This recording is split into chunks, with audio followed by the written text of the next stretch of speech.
Breaking news చూస్తున్నాం. ఏలూరు జిల్లాలోని YCP నేతలు అయోమయ పరిస్థితిలో ఉన్నారు. వైసీపీ పార్టీకి పెద్ద దిక్కుగా ఉన్న ఆళ్ల నాని జిల్లా అధ్యక్ష పదవితో పాటు ఇన్ఛార్జి పదవికి కూడా రాజీనామా చేశారు. ఈ క్రమంలో ఏలూరులో కీలక పరిణామాలు చోటు చేసుకుంటున్నాయి.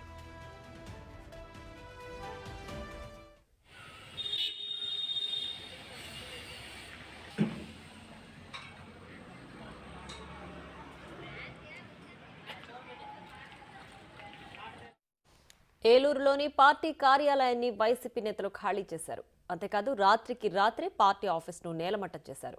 అయితే పార్టీ ఆఫీసును నేలమట్టం చేసినా కూడా వైసీపీ నేతలు కనీసం పట్టించుకోవడం లేదు. మరోవైపు వైసీపీ ఆఫీస్ లీజ్ అయిపోవడంతో స్థల యజమాని స్వాధీనం చేసుకున్నారని ప్రచారం జరుగుతోంది.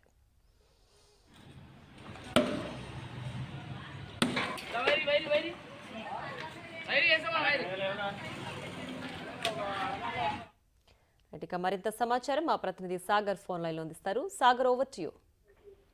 ప్రియా, ఏలూరు జిల్లా party office YSRCP party office ను వైసీపీ నేతలు ఖాళీ చేస్తున్నారు. రాత్రికి రాత్రే జిల్లా పార్టీ ఆఫీస్ మొత్తాన్ని నేలమట్టం చేశారు. 2 రోజుల క్రితం కూడా ఆగస్టు 15 స్వాతంత్ర దినోత్సవ వేడుకలు చేశారు. కానీ జిల్లా అధ్యక్షుడిగా ఉన్నటువంటి ఆళ్ల నాని ఈ పార్టీ కార్యాలయాన్ని నగర నడిబొడ్డున ఉంటుంది. ఈ కార్యాలయాన్ని లీజుకు తీసుకున్నారు. అప్పటి నుండి కూడా నెలకు సుమారుగా 60-70 వేలు ఖర్చుతో పార్టీ కార్యాలయాన్ని రన్ చేస్తూ వచ్చారు.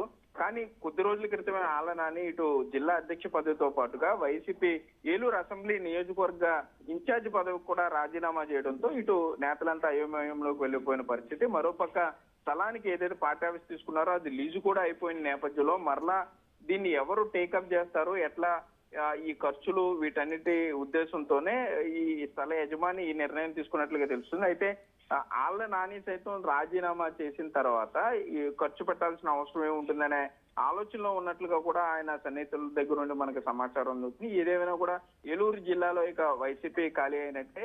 వైసీపీ జిల్లా పార్టీ ఆఫీసును కూడా పూర్తి స్థాయిలో నేలమట్టం చేసి దాన్ని అప్పగించారు. కాబట్టి మరలా ఇప్పుడు వైసీపీ పగ్గాలు ఎవరు చేపడతారు, మరలా పార్టీ ఆఫీస్ ఎక్కడ పెడతారు, అసలు ఈ 5 ఏళ్లు కూడా ఏలూరు జిల్లాలో వైసీపీ పార్టీకి దిక్కెవరు అనే దిశగా ఇప్పుడు పూర్తి స్థాయిలో ఉమ్మడి పశ్చిమ గోదావరి జిల్లా వ్యాప్తంగా చర్చ పెద్ద ఎత్తున జరిగే పరిస్థితులు అయితే ఇక్కడ ఉన్నాయి. Priya. Right Sagar, thanks for the updates.